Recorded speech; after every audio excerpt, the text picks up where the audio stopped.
The items we're going to get through today on your grid, they're all listed here. So you'll be able to see there's a display against the right wall, and it's standing out from the wall by 3 feet. And the grid is going to help you to determine where 3 feet is. So you'll be able to see, and it's 8 feet tall. We're also going to draw the round table, and that's the diagram we did way back when we did the color charts. And we made an X and used the diagram to find a circle inside a square.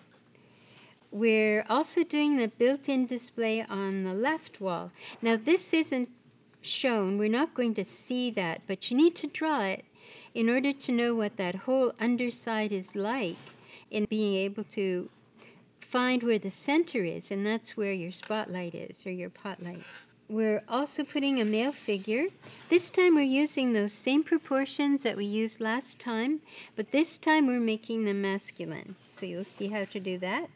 We also have some banners because ultimately in our store there's going to be some sort of event or theme going on, and we need to advertise that. So we have a horizontal vinyl banner up here, and we have a vertical one standing on the floor here. It's a retractable one, and it's standing up on the floor here. And they come in specific sizes as well. So you need to be able to map those out correctly for your client in order to make sure that they're going to fit in the space. We have an accent chair and a little accent table. The other pieces are going to come next week. We'll put them in. So we have another piece of cabinetry here and here and here, and maybe some more modifications. And we also have some recessed lights here, some pot lights possibly, and a pendant light that's going to hang over our table.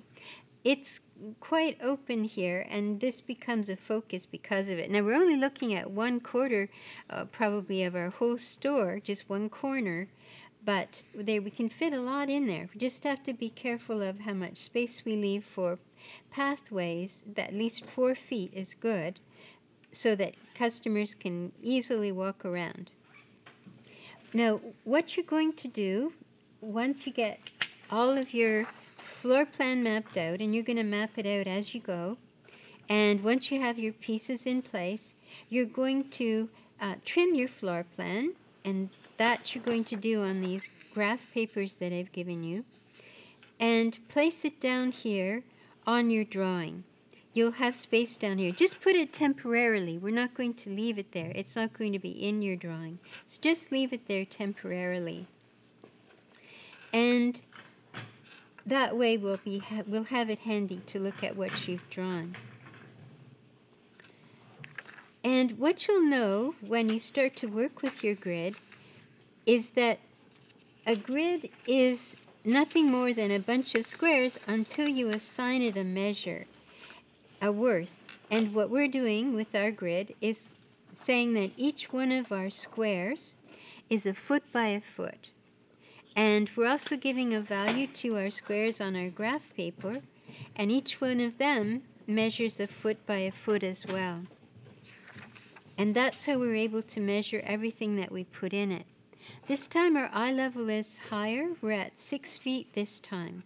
So be careful when you set up your grid that you put this as your 6 feet. There's 6 feet from the ground here, and there's only 4 feet above. Don't put it upside down, or your whole store will be the wrong proportion. Now, how you can tell on a grid whether or not the squares are equal-sided is the ability to find all the squares that line up. So if you look at this and you start from the corner and place the paper here, you'll see that all of these squares, their corners, all line up in a row.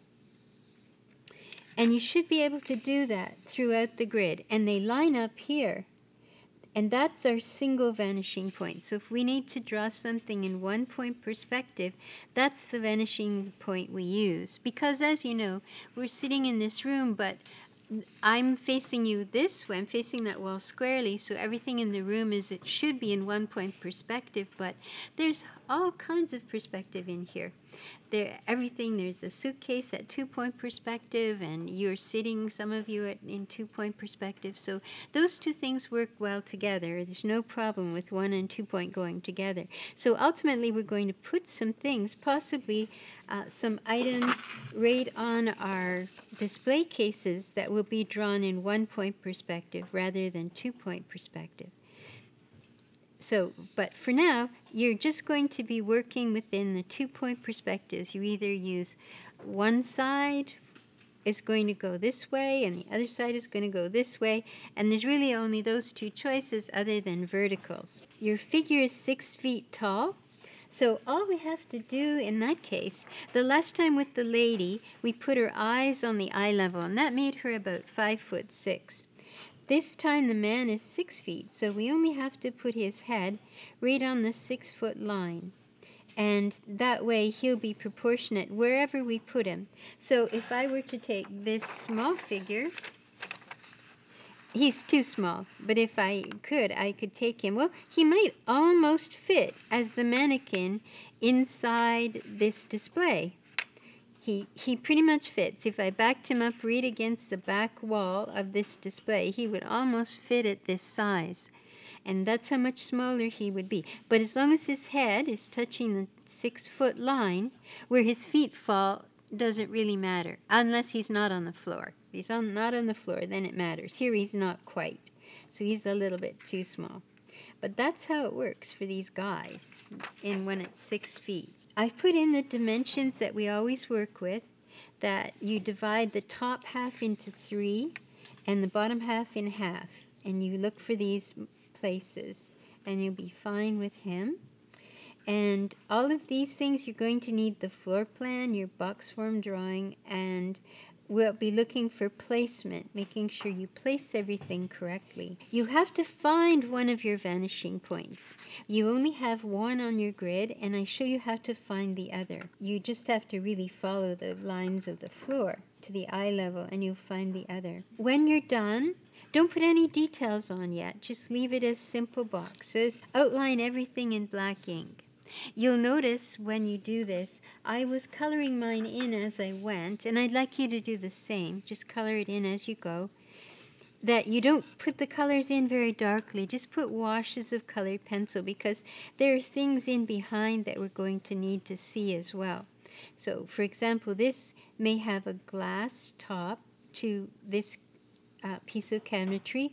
We'll still see the chair underneath. For now, draw the whole box in and leave all your lines in, even your hidden ones. Even if it gets distracting, put everything in. And you do need to put a colored pencil in, and you will need to outline in black. You'll notice it'll get confusing pretty quick, so you gotta just keep your focus on what you're doing. It's not difficult. You all run cell phones, and it's way more difficult than this, so just keep at it until you get it.